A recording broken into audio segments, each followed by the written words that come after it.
Welcome to my podcast, Why Didn't Anyone Tell Me This? With my guests, we are discussing reproductive health issues, questions you may have, and debunking some of the many myths around our health. And today, it is a great pleasure to talk to my dear friend, Lucy Vanderville, about freezing fertility. Is egg freezing the answer? Now, Lucy and I have been friends for many years, and Lucy hosts one of the best parties that we have every year at King's College. And Lucy and I have just got back from Amsterdam, where we did a wonderful thing that's always been on my bucket list to want to do. And that is we were the headline act at the Paradiso in Amsterdam. Very glamorous. We were both dressed up. We had the most amazing dress, like a fallopian tube. And we did a wonderful presentation, very interactive, very fun, about reproductive health. So from puberty to the menopause. And funnily, I had a crocheted clitoris, which I threw out into the crowd, and it never came back. So we have the joke that we can't find Joyce's clitoris. On that note, I think I would have captivated most of you to listen further to Lucy and I's discussion today. So Lucy is a lecturer and postgraduate research director in global health and social medicine at King's College London.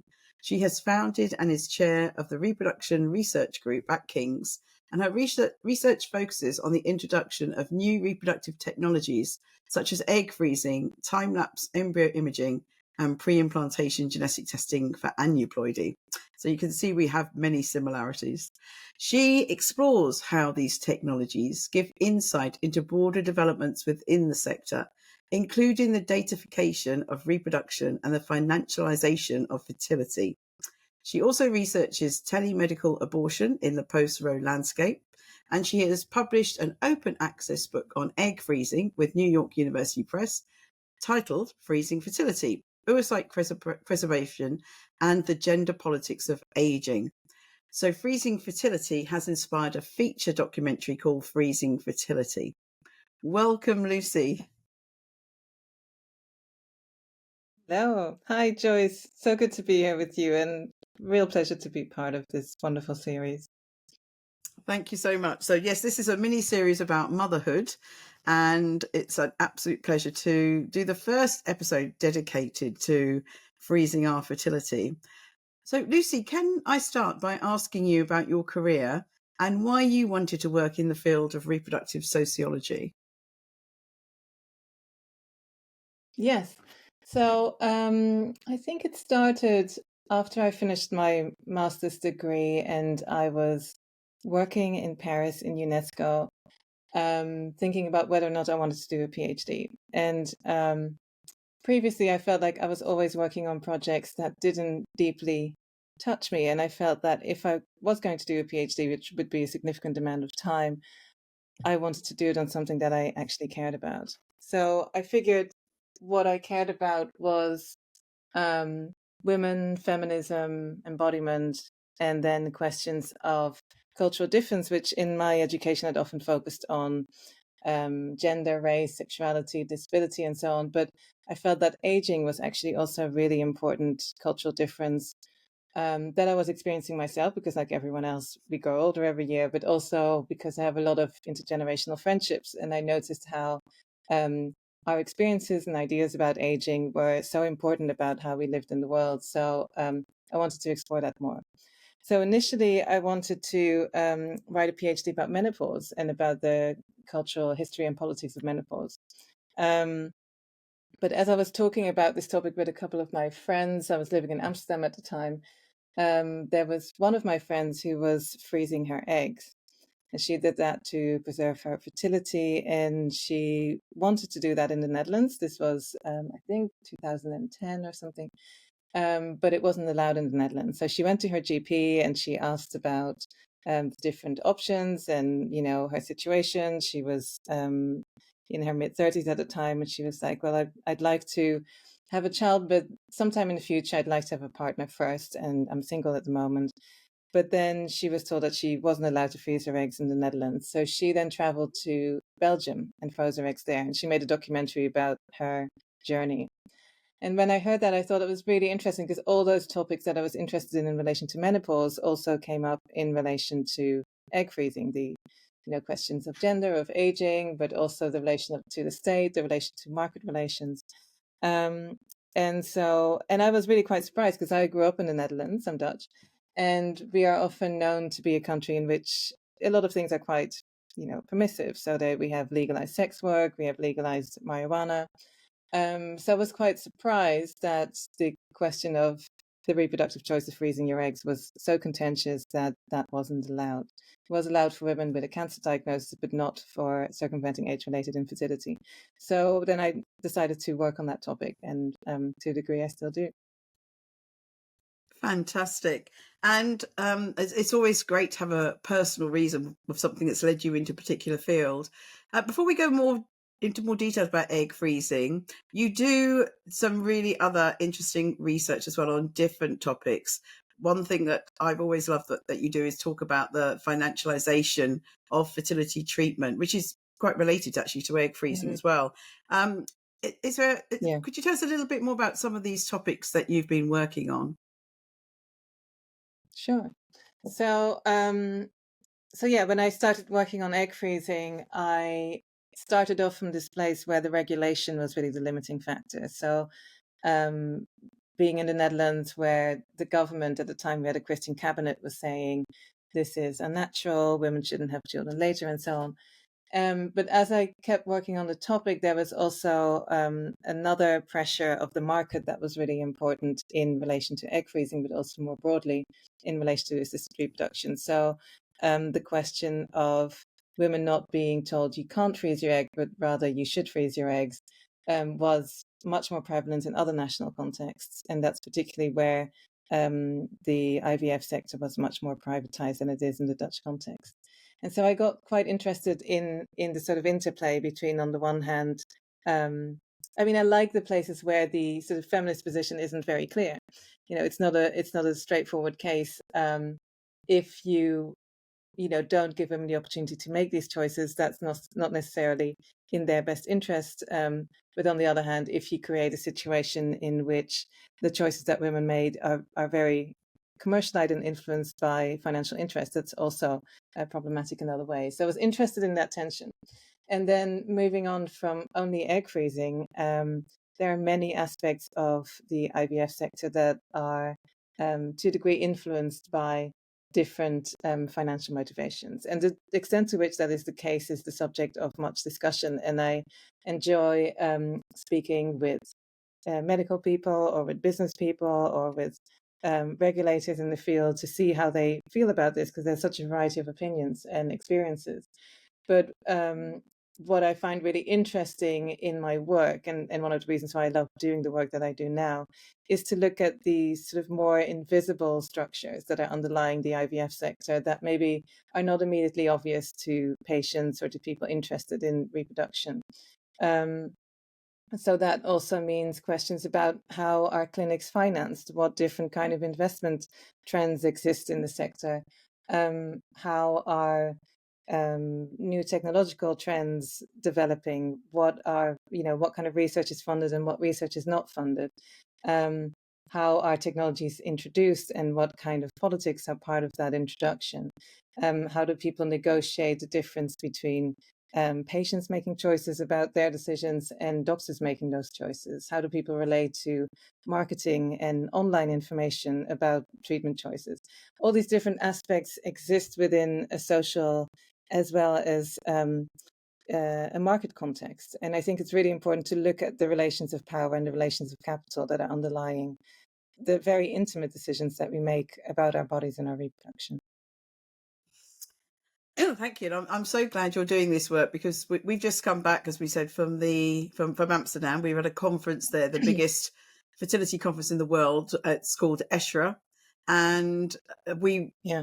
the exhibition hall was where these companies that are working in this sector is like nothing else. I always call ESHRA the Glastonbury of conferences, and it's like a town. just where the exhibits are with all these companies, and you just realize how much money has been made in this field. And it's always concerned me, because who's Mm-hmm. paying for this? It's the patients, it's the vulnerable people who are trying to have a baby and going through these fertility treatments. So it is big business, isn't it? And I think what's really interesting is to look at the trends of what is happening with conflict of interest around these developments. And I think what we've seen in the last decade is much more involvement of the financial sector in IVF. So IVF has always been quite relatively commercialized in a variety of national contexts, not everywhere, but in many places it is. But I think with the introduction of more venture capital and private equity in IVF, there is a different dimension of commercialization that's happening. So just to explain that for your listeners, the question is not only about does the clinic make profit, but rather that there are external investors who buy clinics and then sell those clinics a couple of years later and make a profit from the buying and selling of those clinics. And in order to make that profitable, they have to put pressure on that clinic to become more valuable over time. And that puts many of the medical people in a bit of a split between meeting the interests of the investors and meeting the interests of the patients. And sometimes that's not a conflict of interest, but there are, it's hard to see how the new metrics that are being introduced are always necessarily the same as that would be in the best interest of the patient.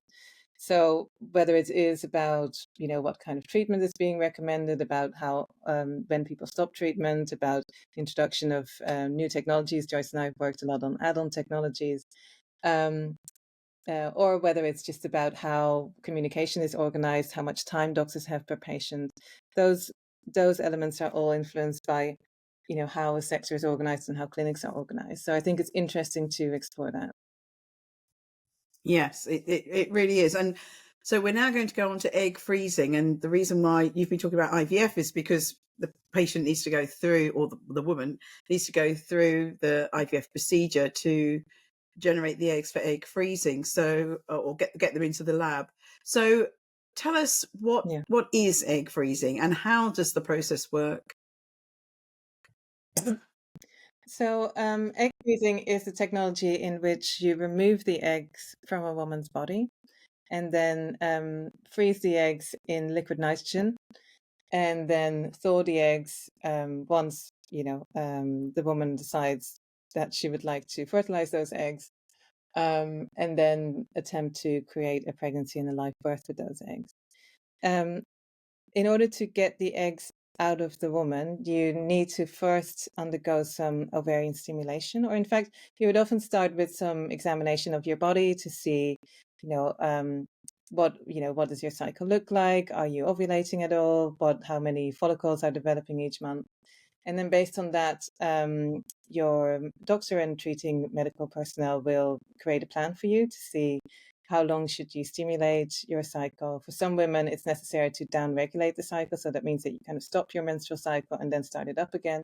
For some women, they can do the stimulation within their existing menstrual cycle.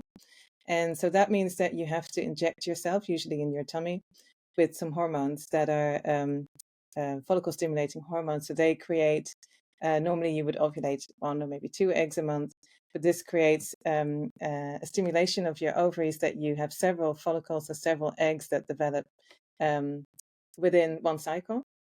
And then if all goes well, you've got a couple of mature eggs in your ovaries. And then once you're ready, you get another kind of medication called a trigger shot.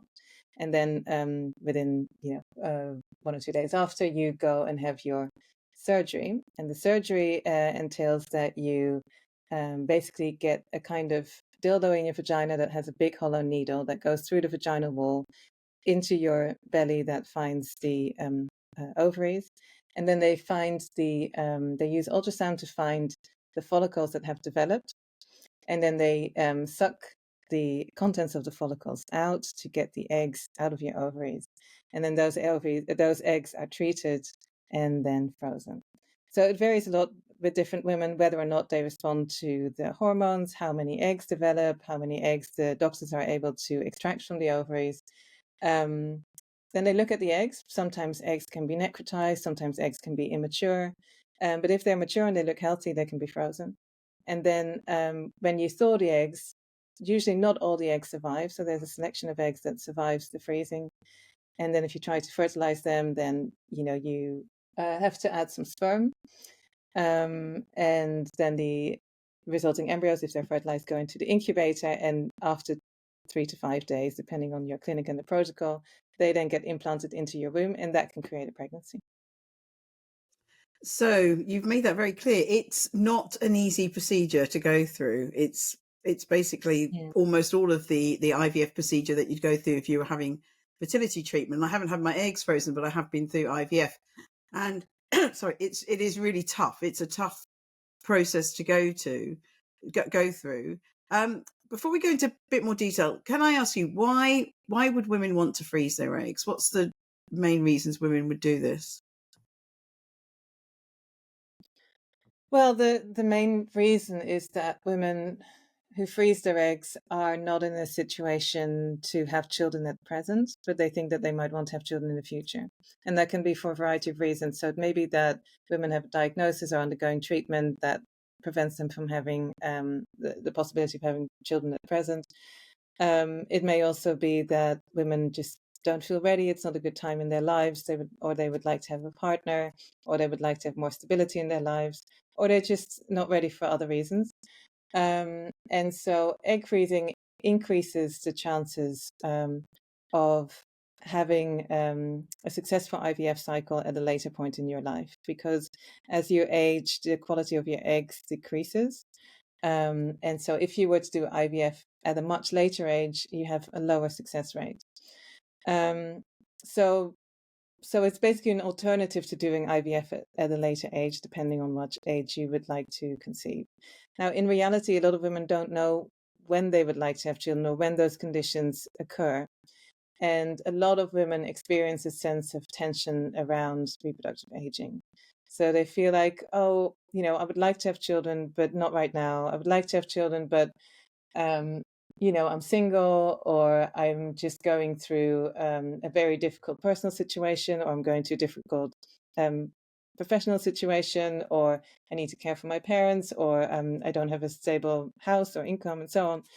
So there's a variety of reasons why people then feel like I would really like to make sure that when the time comes that I am ready, that that my body is still able to work with it. And so that's usually when people consider freezing their eggs. A lot of people consider it. A lot fewer people actually go ahead and do it. But there's a variety of women. So some women are very clear that they would like to have children, but are just not having the right circumstances. But also a lot of women don't know if they want to have children, because today there's so many opportunities for self-actualization besides motherhood that they feel like, I'm not quite sure, but I also don't want to be in a situation that I regret that I've waited too long and now it's no longer possible.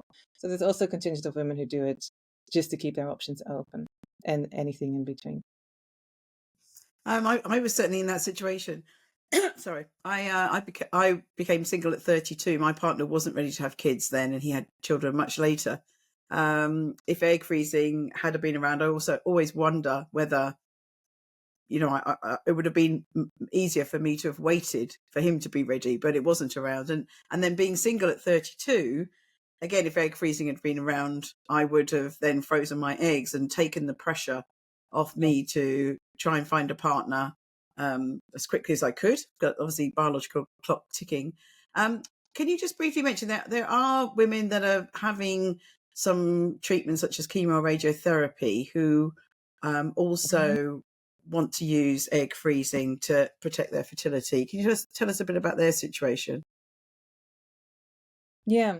So if you get a cancer diagnosis, many of the treatments that are used for cancer also have an effect on fertility. So, for example, if you get some kinds of chemo, or if radiation happens in body parts that are related to reproduction, it can affect your chances of conception, or even render you completely infertile.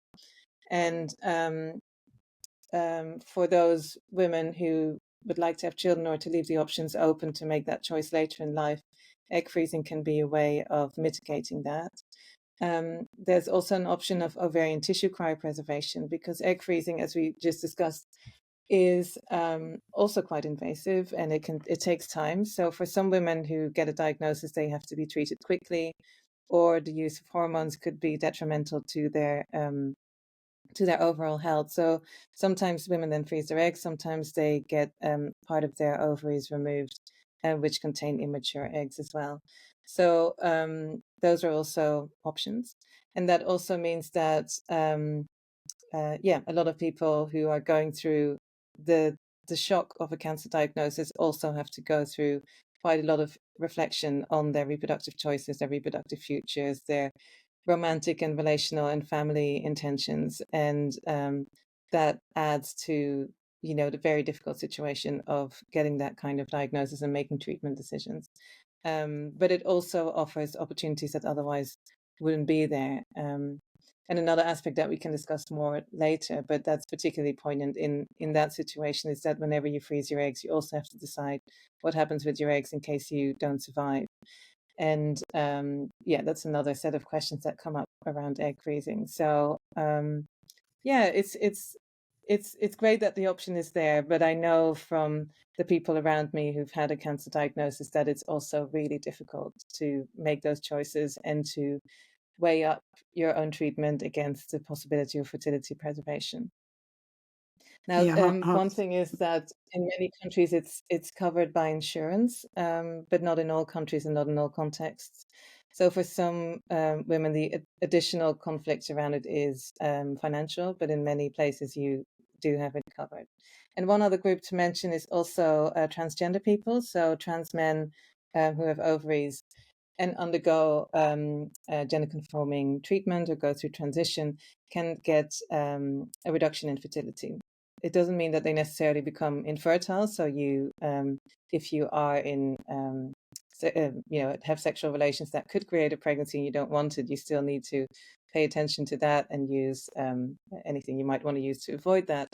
But in many cases, fertility can reduce. So there is a recommendation to consider egg freezing as well in that context, which then comes with its own complications because the hormones that you take for egg freezing are quite different from the hormones you would take to transition into a more masculine presenting body. So, and often when people transition, they may be quite young. They may then already, have a lot of questions around their identity and then have to consider, would I like to have children in the future? And what's interesting about that as well is that, we often speak about egg freezing in relation to ourselves, but if you freeze your eggs, you could also have those eggs be used by maybe a future partner or other people. So especially I think in the trans population, depending on, what partners they would want to be with, that may also be an important consideration. Not only would you want to be pregnant in the future, but would you want to have eggs available to have pregnancies in other people? Yeah, I was going to mention mustn't forget those that are transitioning. It's really important. So you've Yeah. talked about the financing of this. So and you've talked about the different regulations in different countries. So the Netherlands, the fact that it wasn't allowed at one point for um, if you just wanted to freeze your eggs because you wanted to postpone having children. So we've got these three different situations. We've got those that want to postpone childbearing for various reasons, those with a medical reason, and those who are transitioning. So what gets funded in the UK and how does this vary globally? Yeah, so in the UK, as far as I'm aware, the medical reasons get funded. The social reasons don't get funded, so the age-related reasons. I always have a little bit of an issue with calling that only social because, of course, reproductive aging is a biological process that is not just, a social decision. But yeah, if you do it without a medical diagnosis, it's not covered.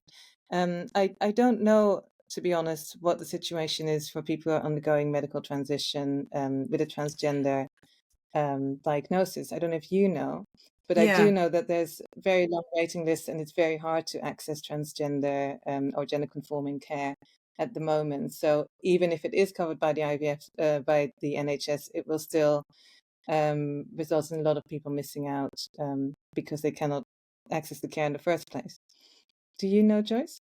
Yeah. So I thought originally that it would all be finance for anyone who's transitioning, but then found out I was at a conference with a few speakers who were in that situation and it wasn't. It's very, very varied. So as with normal IVF, we have, sorry, recovering from a sore throat. As with normal IVF, we've got this postcode lottery, and I think that's very much still the situation with those transitioning.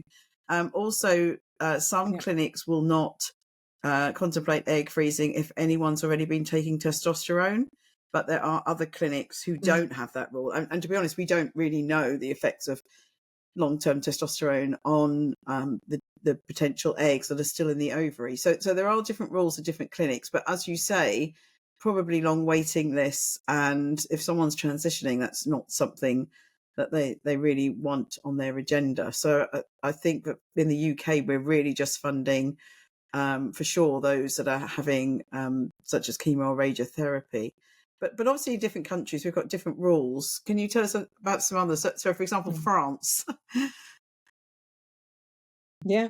So in terms of covering egg freezing costs for age-related reasons, so not for the medical reasons, France is really an outlier. It's the only country in the world that pays for all types of egg freezing, and only started doing so very recently. So it was only 2-3 years ago that not only egg freezing, but also IVF for single women was not permitted in France, and IVF for lesbian women wasn't allowed.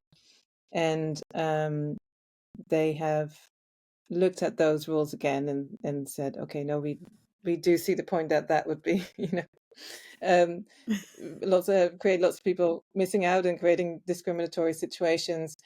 But the concern was that if you don't cover egg freezing, you can get what is often called stratification of reproduction, or that certain types of reproductive options are only open to people who can afford it or who come from a certain socioeconomic class. So because France is quite committed to public health care and to equality within health, they said we are willing to permit it, but not to create that kind of stratification. So if we're going to allow egg freezing, then we need to allow it for all women. And that means that it needs to be covered. And so that's what happens. So egg freezing can now be accessed for free for French citizens, but it has created a situation in which there have been very long waiting lists for over a year of people wanting to access egg freezing. They'll have to see how that develops and whether those waiting lists continue over time. There's a couple of people doing research into those experiences at the moment. Before that time, a lot of French women would go either to Belgium or to Spain to freeze their eggs. And there have been other initiatives in the world. So, for example, in Japan, there have been initiatives where certain parts of the country, like a particular province, would cover the costs of egg freezing in order to increase the birth rate, because Japan is one of the lowest birth rates in the world. So they were looking at different initiatives to improve that. But generally around the world, women pay themselves for age-related egg freezing at least. And then there's some countries in the world in which it's not allowed. So, for example, in China, you're only allowed to freeze your eggs if you are married. And obviously, a lot of women who are interested in freezing their eggs are not married, but may want to do it because they want to find a partner in the future. It's quite interesting that in China there is that limitation to it, even though at the same time the Chinese fertility sector is booming and is one of the largest in the world, and it's growing very rapidly. And we've seen a lot of countries change recently. So, for example, Singapore, it's only been 2 years ago that they legalized and allowed egg freezing. But also countries in Northern Europe, like in the Nordic countries and Germany, it took a little bit longer than, say, the UK to allow egg freezing. So there's a lot of variety across the world, with some countries focusing more on the rationalities of public health systems and others more on the rationalities of the market of the fertility industry. Yeah, I think egg freezing really shows the different views across the world, even across Europe, for sure. Now, let's talk about something controversial. So, employers. So, some employers have offered women the perk of freezing their eggs as part of their benefit package. So, what do you feel are the advantages and disadvantages of that being a job perk? Yeah, so I think that question, I mean, it's very interesting and it's implemented in different ways across the world. But I think the advantages are for individual women who might want to freeze their eggs anyway, and now have a way of doing that without breaking the bank. It's a very expensive procedure in many places. And so if your employer pays for that, then that's great. If your employer recognizes that your fertility decisions play a major role and you need support with that, that's also great. And especially if you look at the US, for example, where sometimes, or actually quite frequently, even for medical indications, egg freezing isn't allowed. And the employer can allow that or can make that happen financially, then that's a good thing. However, there's also a lot of concerns with it. So one of them is that the question is, especially with egg freezing, it's a very difficult question to decide like who's a good candidate for egg freezing. How do you decide that it makes sense to do it, right? And the question of, what's the right treatment decision for you is something that would be ideally decided between you and a fairly disinterested doctor or a very good neutral information and education. What we see in relation to the employer insurance is that often the insurer and the employer also become educators. And there may be, for example, information evenings or events that make employees aware of this option. And in principle, that's great because they get a little bit more information and education about reproductive aging and so on. But the education comes from people who are not neutral parties in that decision making. So they may be the insurers themselves, they may be the clinics that might have financial motivations to get more people to sign up for these treatments.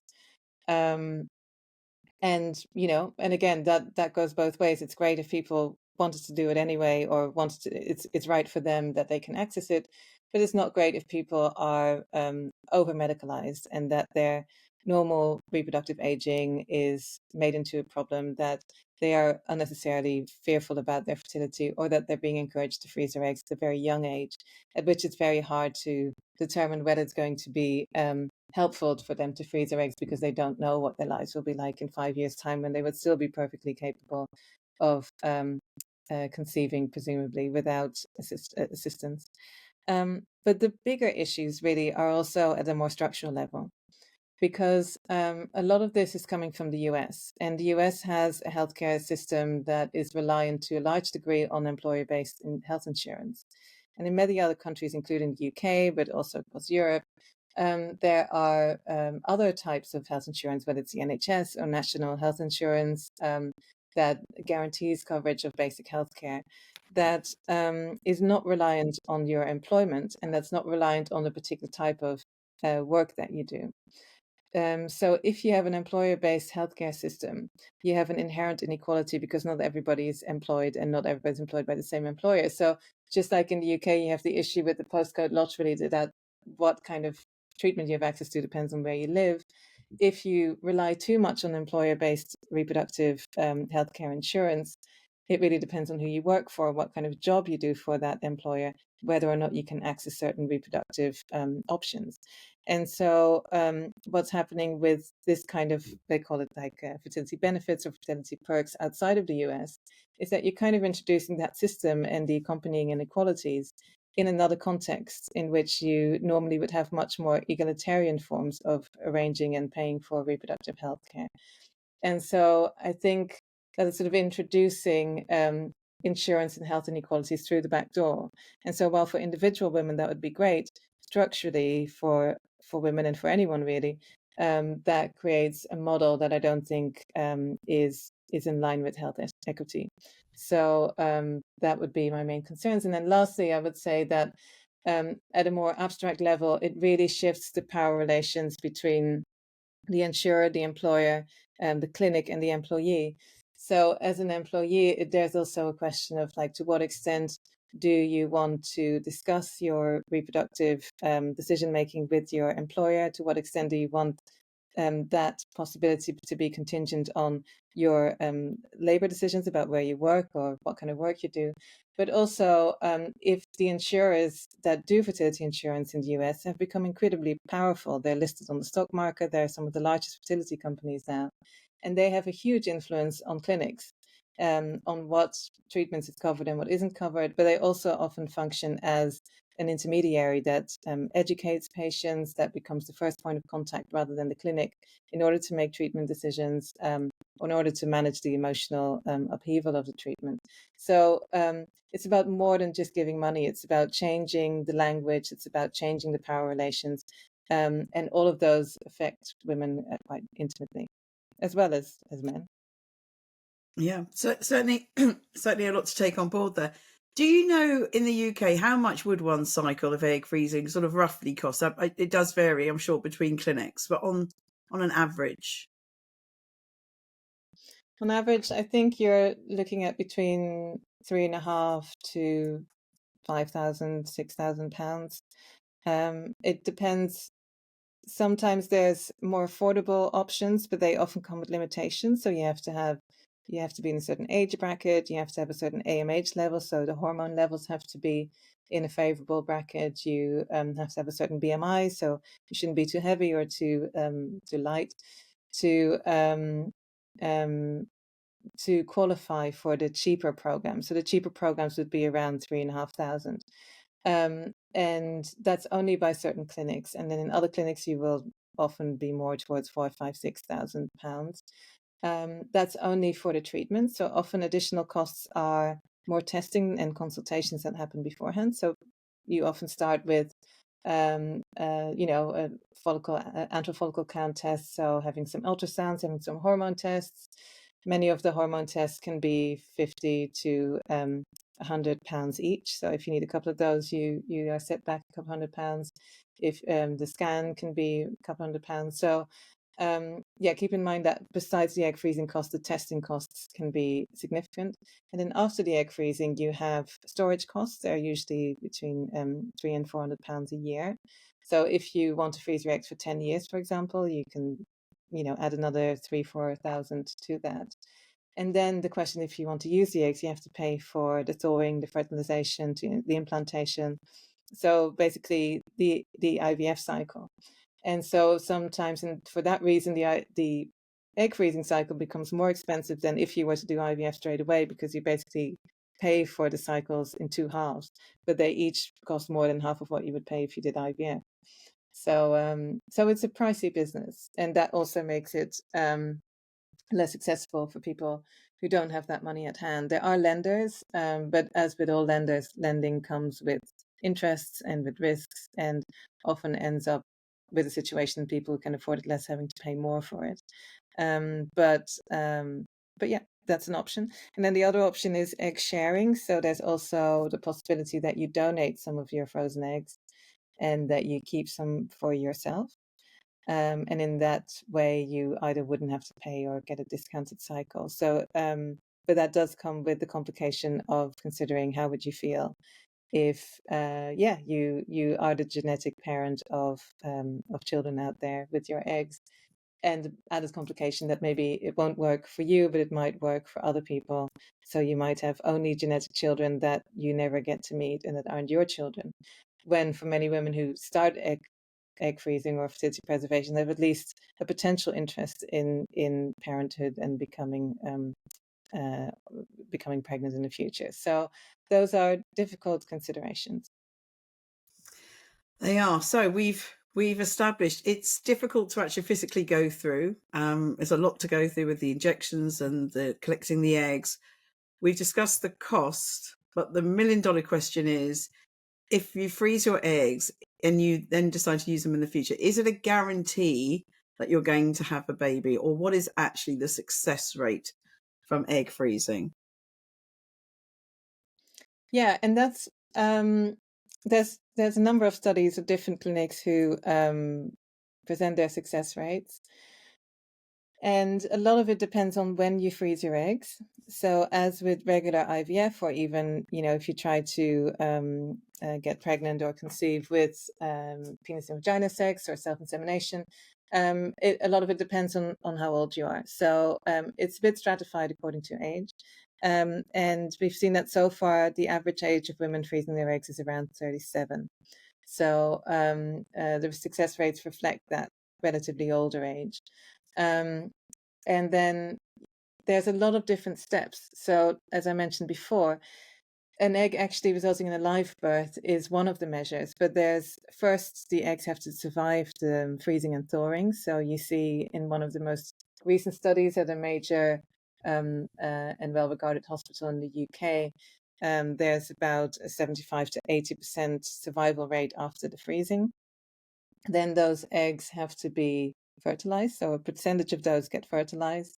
And then those fertilized eggs have to keep on living in the incubator and develop into an embryo that looks good enough to implant. So then you lose a couple more. So we've seen in that recent study, which came out just 2 years ago, that there's about half the eggs that were frozen result in fertilization. And then they didn't include how many of the fertilization actually ended up being viable embryos, good quality embryos. But they did include that the amount of, once you get to the point that you have a good embryo, if you implant the embryo, you have about a 35 to 37% chance that that results in a live birth. So that sounds quite good, but it depends on, you have to realize that getting to the point of having an embryo that's implantable has many hurdles where you can more than half the amount of eggs you have. And so it kind of depends on how many eggs you freeze and how old you are. So, and before we talked about your situation that you might have frozen your eggs when you were 32. But even then it's hard to know, because if you do one cycle, you usually, on average, women might have about 10 eggs that they freeze. Would you then do another cycle? Would you do another 3? Each one, as we talked about, the cost can be up to £5,000. So plus the freezing cost. So it's a really difficult consideration. Plus, obviously, the tax, the emotional and the physical difficulty of going through the procedure. So it's hard to know beforehand, like, okay, how many eggs should I freeze, and when do I get to that point of this is enough? And there are certain clinics who get different advice. So there's certain clinics with payment plans where they say, we recommend that you have at least 20 eggs to guarantee a high chance of one baby. So they say you pay a certain amount, you can do as many cycles as you need to get to 20 eggs. Or there's clinics that give like a 3-cycle discount. So they say if you pay upfront for 3 cycles, then you can get them more cheaply.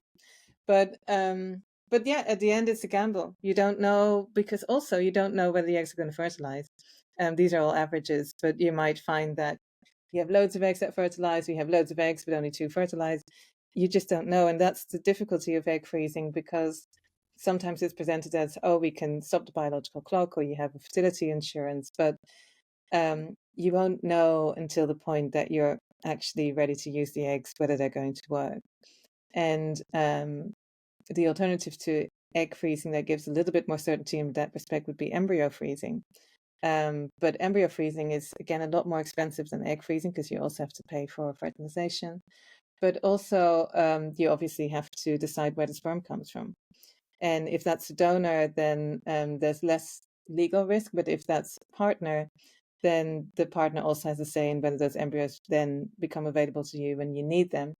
And if you use a donor, then you, of course, if you change your mind, if you find a really nice guy who would be an excellent donor or co-parent or father, you can no longer use that sperm. So I've had friends of myself who asked me, can I just wash out the sperm? I use donor sperm, but now I want this guy's sperm. And that obviously doesn't work, because the eggs have already been fertilized. You can't undo that.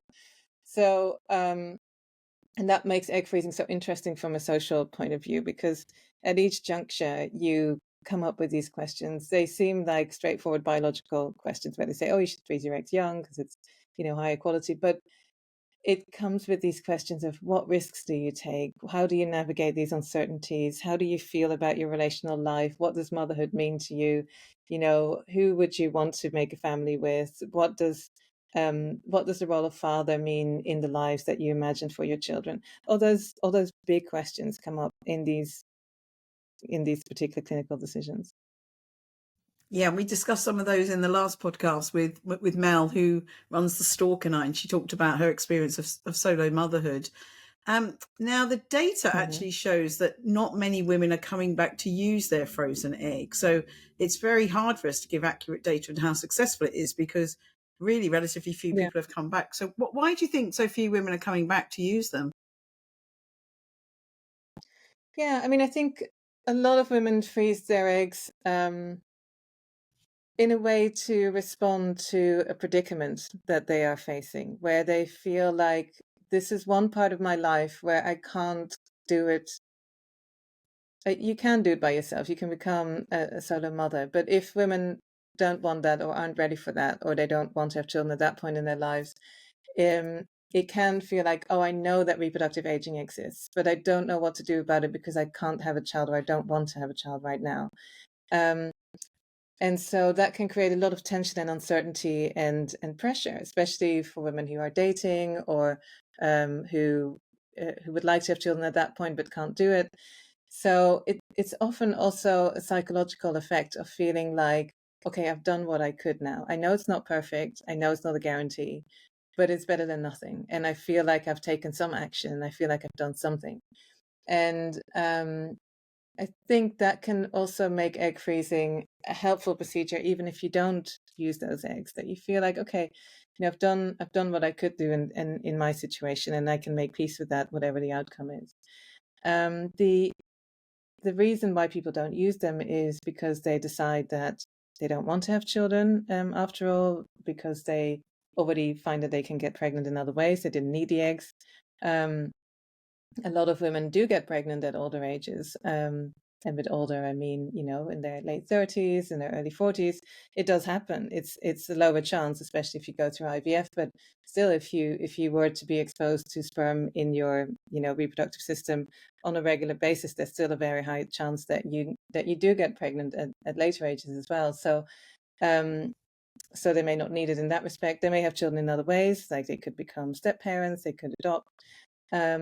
Or you might go back to the clinic and they say, well, you might have a better chance using your fresh eggs first and keeping those other eggs frozen just in case you might need them at a later age, or your AMH levels look good, your body looks good, so let's just use your eggs that you have now so that you have the others still as a backup.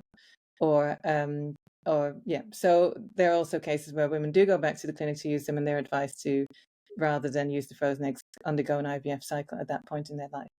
So those are some of the reasons why women don't come back. And the other reason is that it's still a relatively recent procedure. I mean, it's been going on for many years, but it's only become more popular quite recently. So I think there's a lot of women who are waiting to get to the point where they're ready to have children, and it just hasn't arrived yet. So we might see that in the future, those percentages will come up. But especially given that it looks like the vast majority, like over 80% of women, are not coming back to use their eggs, the question of what happens with those eggs is really important. Are they going to be donated to other people, to research, to training? If you want to donate them to other people in the UK, you have to go undergo some consent procedures and additional testing at the point of freezing as well. So that may not always be an option. So yeah, it's an interesting question. And you see many clinics coping, not always very easily, with an increasing amount of samples of embryos, of sperm, and of eggs that is that they have to store for people for years and sometimes decades. Yeah, it's a minefield, isn't it? Now let's move on to egg freezing parties and other ways that egg freezing is being marketed to women. Certainly around the world, I've heard things about in the USA on campuses, etc. So tell us about these, Lucy. Yeah. How are they marketing? What's an egg freezing party?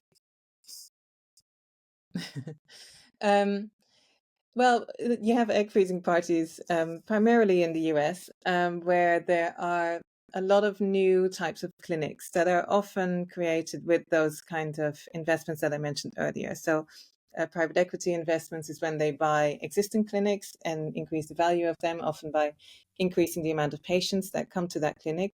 And egg freezing is a great way of doing that because you're not confined to the infertile population, but it could be any woman who may want to have children in the future.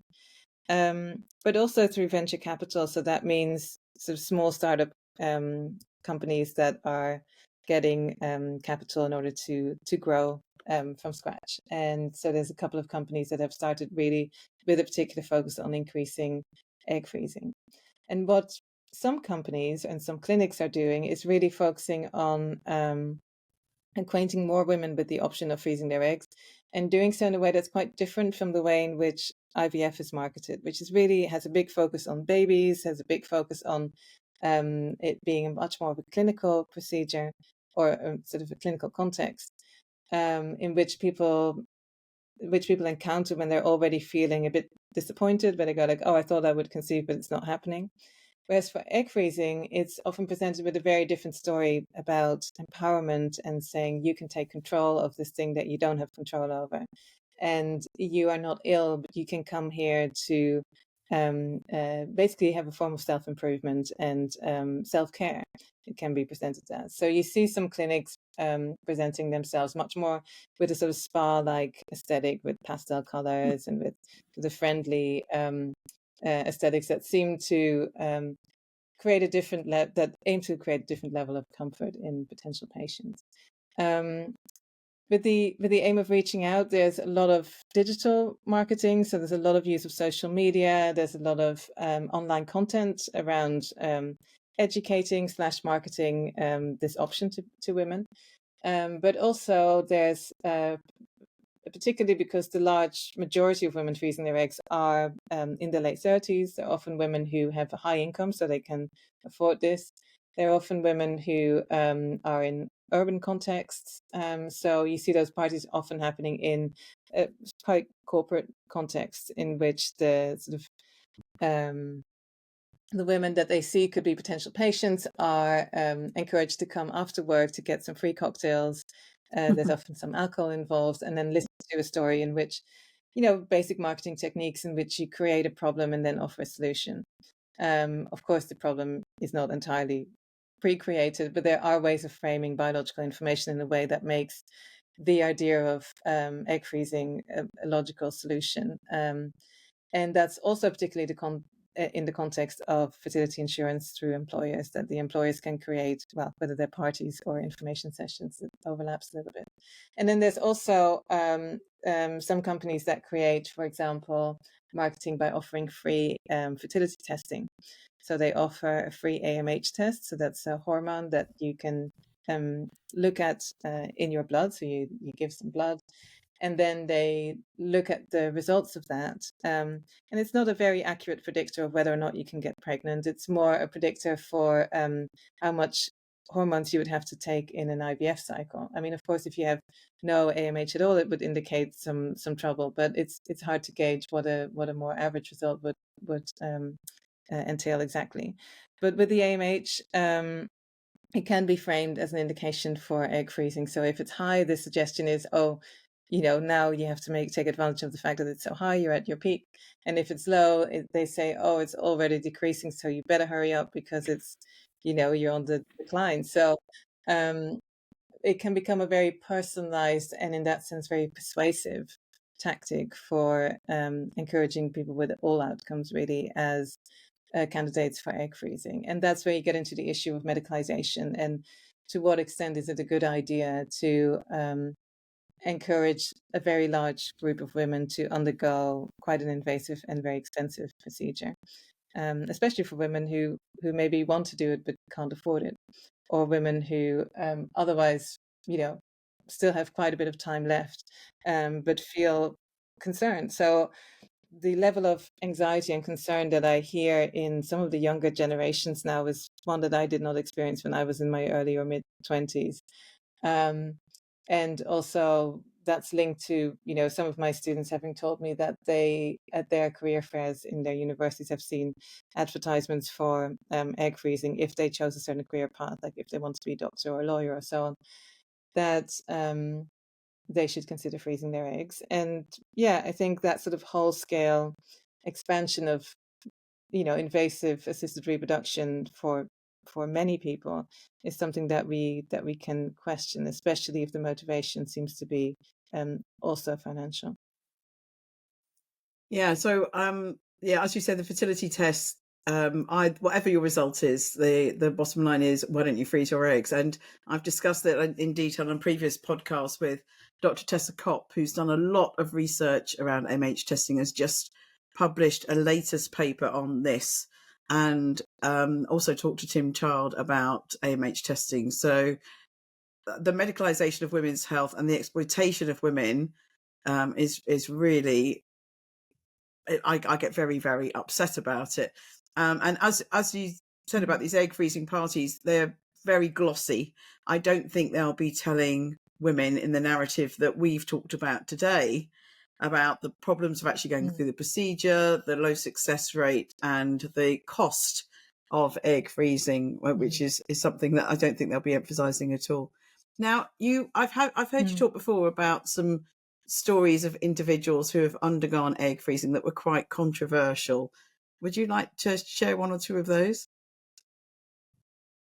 What kind of controversy are you referring to? Well, for example, I think the one you used at Paradiso was the a mother whose daughter is dying or who dies, Oh, yes, yes, and yes. yeah, Yeah. Okay, yeah. No, I was thinking about women I know. So yeah, I mean, just more generally, the women I do know some people who've frozen their eggs and have had children. And they're happy with their children. And I know some people who froze their eggs and then find out that it didn't work, um and it can feel like a second loss of fertility when you feel like, okay, I know that probably won't work anymore with my body, but at least I have my eggs. And then if it turns out that those eggs then don't work, then it can be a second moment of disappointment and of wasted investment and time. But also what you're referring to is also that there are very new ways of reproducing across time that become possible when basically our eggs stop aging. And as I mentioned before, in relation to cancer, reality is that not everybody survives a cancer treatment or a cancer diagnosis. And for the young women who freeze their eggs with the hope of obviously surviving the treatment and living a healthy, happy, long, cancer-free life afterwards, it's not always the case, sadly. So there was one story that has been in the news a couple of years ago where there was a young woman who had bowel cancer, who was 23 years old when she got diagnosed and decided to freeze her eggs.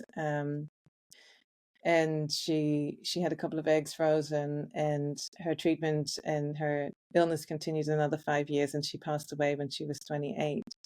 And she really held on to having those eggs, and the eggs really represented for her, as far as we know from the court documents, something really important, the idea of a futurity of what she would consider to be her children, her potential children, a futurity for her parents to become grandparents. And I imagine also a future after she would heal from this predicament that she was in her and from her cancer. And so when it transpired that she wasn't going to survive and that she wasn't able to become a mother with those eggs, she asked her mother if she would want to carry the embryos made out of those eggs, and in that sense give birth to her own grandchildren. And in that sense, she could keep on living or continue a future for the imagined children that were important to her in this process. And it turned out that after she passed away, she hadn't signed the correct consent forms. So this became a court case in which the HFEA wouldn't give permission for the eggs to be released to the parents to try and fertilize them with donor sperm and create a pregnancy. And then the parents appealed, and eventually they won. And but they, but the outcome of that is not public. It's not been made public. So the parents have decided to keep private what happened after that. But regardless of that particular case, it's really it really shows a much more structural question of if you have a cancer diagnosis, which is in and of itself a confrontation with mortality. The question of what you want to do with those eggs, how you relate to your partner, your parents, your friends, the possibility of them doing something with your eggs and the futurity of parenthood is really structural. And also, if you don't have a cancer diagnosis, even if you raise your eggs without that, you have to make those decisions as well. And in a more sort of a sci-fi context, the possibility of egg freezing, can really pull generations apart. So normally the limit of our reproductive lifespan, say up to 40, mid 40 or something, puts a limit on how far parent and children can be apart in age. But at least genetically, you could now really extend that much further, skipping generations, going into a future in which in which your biological mother was no longer alive when you were conceived, or having these eggs go into the far future that we can no longer reach at the moment. In the UK, we had a limit of 10 years for egg freezing. And that's now fortunately been lifted because that didn't really make sense for people freezing their eggs at a relatively young age. But yeah, it's going to be interesting to see with women not picking up their eggs and sometimes, opting to store quite late on in life. What's going to happen with all these eggs in decades to come? While we're talking about the future, where do you see the future of egg freezing? Is this something that we're still going to do in 10, 20 years, or will there be other procedures that will take over? Yeah. So, I mean, egg freezing is, as we've discussed, not ideal. So it's expensive, it's quite invasive, the success rates aren't super great. Um, so if there are alternatives, I think alternatives could be quite popular. We do see that there's a trend towards later reproduction in many countries across the world. That will probably continue to be the case. I think the relevance for egg freezing is here to stay for a while longer. I think maybe just there can be incremental improvements in how the protocols change and technologies improve. There's a move towards more automation, so that may increase a little bit more, potentially could increase the success rates as an option. So we see more automated vitrification, for example, that often is not necessarily increasing success rates, but it decreases labor costs. So the promise is that the decreased labor costs, if you automate parts of the egg freezing procedure at the embryological level, could make the treatment costs cheaper. But another option could be that the reduced labor cost will just increase the profit for the clinic and the investor. So it's not always a direct translation, even though it's often presented as that.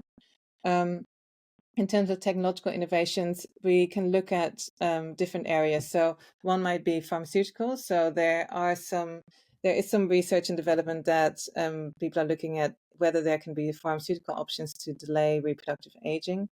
There are other technologies. So, for example, cryopreserving parts of the ovarian tissue, which is now mostly done in relation to a cancer diagnosis. It's only really very successful if you do it at a quite young age, and it's quite invasive because you have to actually do surgery rather than that needle procedure that I mentioned in the beginning for egg freezing. But if that were to become more successful and work better, then maybe that. And another option might be in vitro gametogenesis, in which people would use stem cells in order to make eggs from other cells of the body. So you could imagine having, for example, blood cells or skin cells being treated so that they become stem cells through a procedure called IPS, induced pluripotency, and then those stem cells could be differentiated into eggs. Now, this is something that's currently in development, and it's not clear if it will ever become clinically applicable to humans. There is a possibility that it will be. There's different opinions about whether that will be in 5 years or in 10 years or in 25 years. That's depending on which scientists you speak with. So far, the procedure has resulted in live births among mice, but only through procedures that you couldn't do in humans. So they would be, basically killing the mice in order to get bits of their bodies out and so on. So, but also there would be many, many pups that don't make it, and there's a very few that do. But then they, provide a proof of concept, but it wouldn't be something that you would want to reproduce at a human level. And of course, there's a lot of people who also object to the use of animals in that way.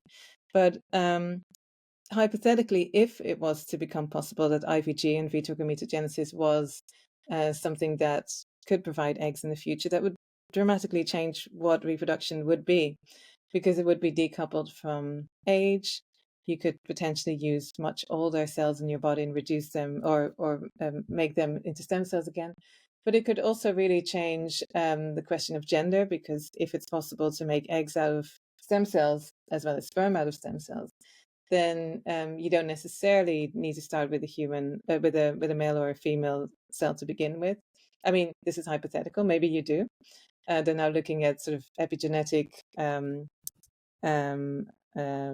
mechanisms that may be different in men and in women. So it's not clear whether there is that much flexibility. But say hypothetically, if that was possible, you could have a fertilization of eggs and sperm of a man and a woman, or of two men, or of two women, or even with yourself. You could create a sperm and an egg with yourself and genetically recombine your own genetic material without necessarily cloning yourself.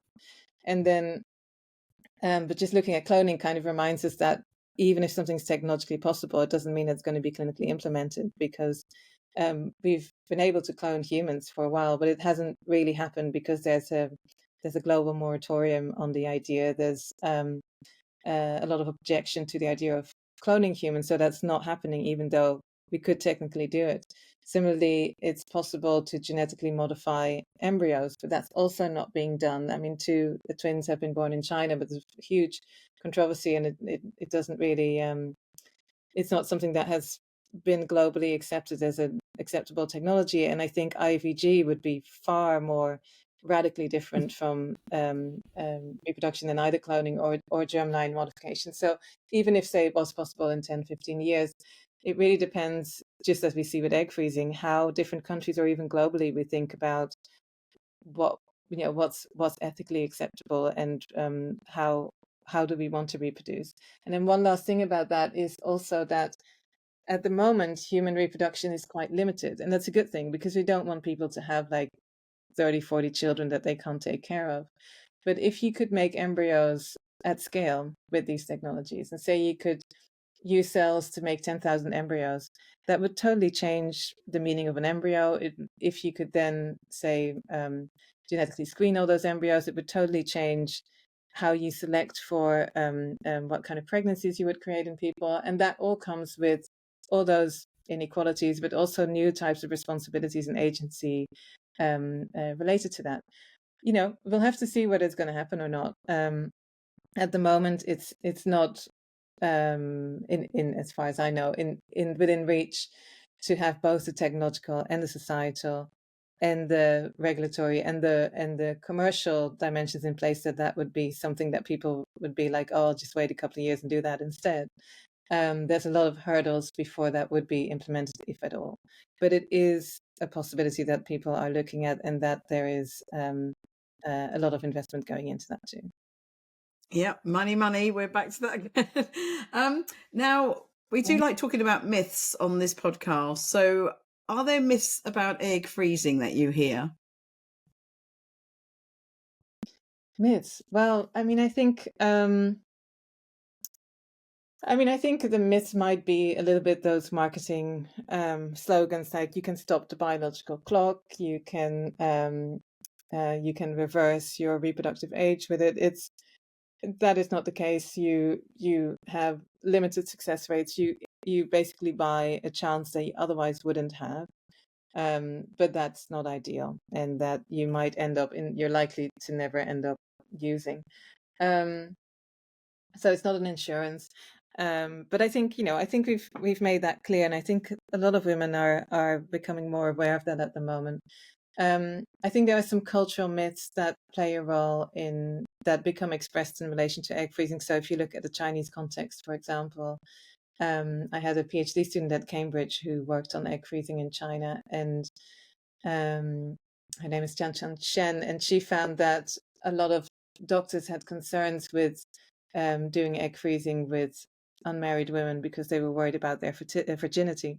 So the idea of virginity, I think, is a myth that we need to call out, that using reproductive technologies would entail the loss of virginity, but the very concept of virginity as anything other than a patriarchal construct that is predicated on the control of women in their sexuality and their reproductive capacity is something to be called out as a myth, that we all have to be careful about the way in which we speak about it and the way in which we understand their sexuality in relation to it. So I think those are the myths that we can see in relation to egg freezing. I mean, I think we've covered the myth of it being an insurance or a stop of the biological clock. Thank you, Lucy. Yeah, I totally agree. So if you were giving someone advice, a 1-minute pitch about they're considering egg freezing, what factors would you tell them to think about? Well, I would suggest that they really take some time to feel into themselves and feel into what's important in their lives. You know, how much do they feel that they would like to become a parent, or whether genetically or by becoming pregnant in the future? To what extent do they feel like having the option is important to them? Do they feel like there is a possibility that they might regret it if they don't do it? Or do they feel like there's a possibility that they would regret doing it and potentially dealing with the financial or the physical side effects that you might have from it?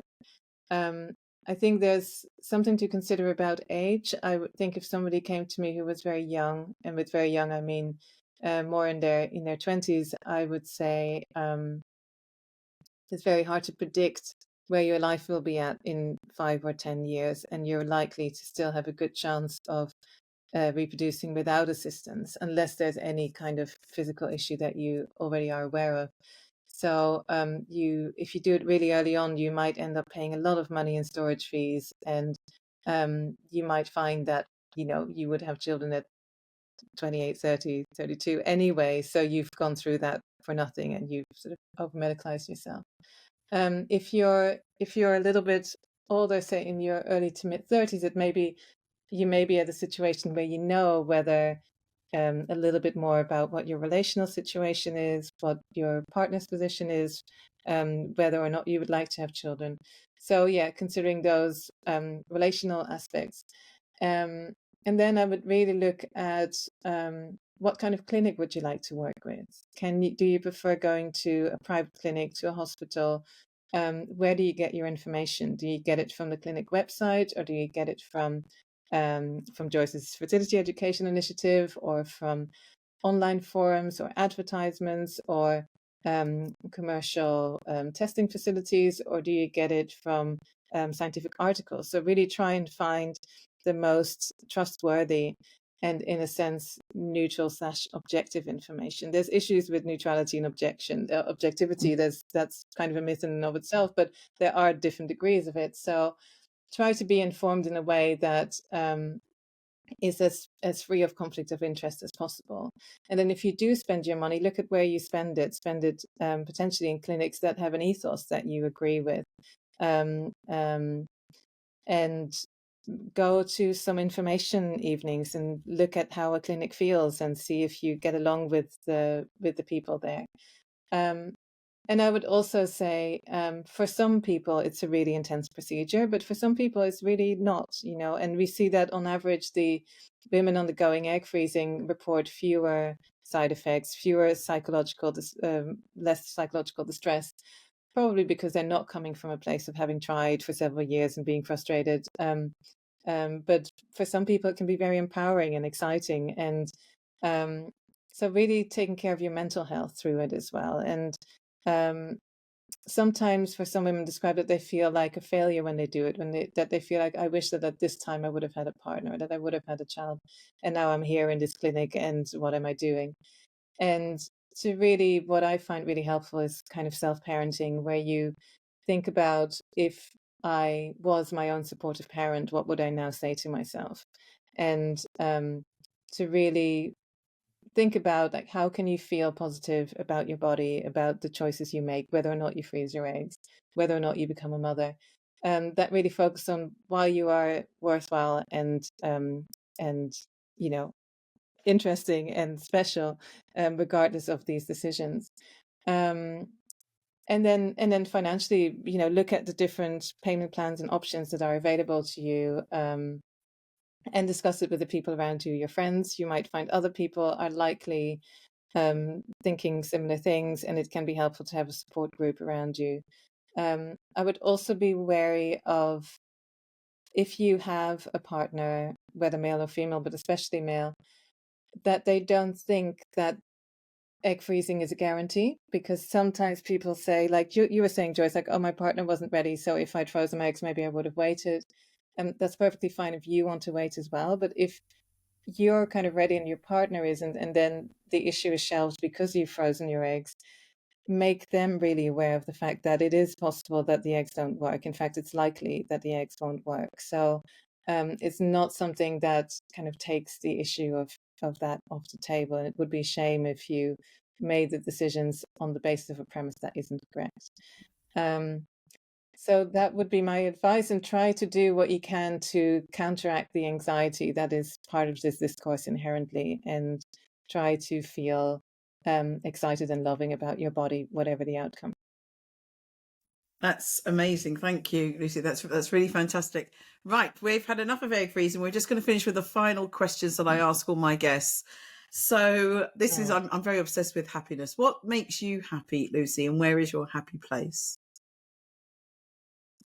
Gosh, well, what makes me happy is love. I love the love that I share with my partners, with my lovers, with my friends, with my family. But also in big groups like you. I love festivals and demonstrations and big marches and people in general. I also love conferences and parties and being around people that are interesting and smart, but also really fun to be around. But yeah, so I'm a very people focused person. I love being around people, and I love um, the closeness and intimacy of knowing people well, of trusting people well, and of really opening your heart to connection. Beautiful, fantastic. And the very last question, what advice would you give your younger self?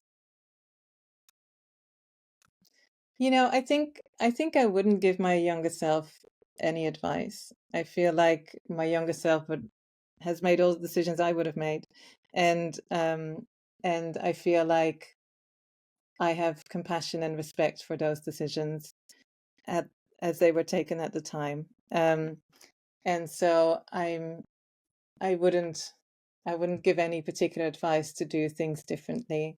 If I had a chance of connecting with my younger self, I would just send her love. I love it. That's the first time anyone's ever said that they wouldn't give themselves any advice. And I love that. I love it, Lucy. Absolutely fantastic.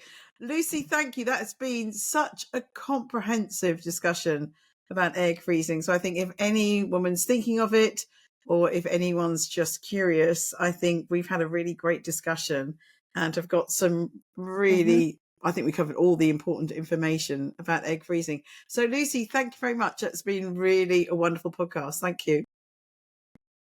Thank you, Joyce. It was a pleasure. And yeah, hope to see you soon again. So, bye. Bye.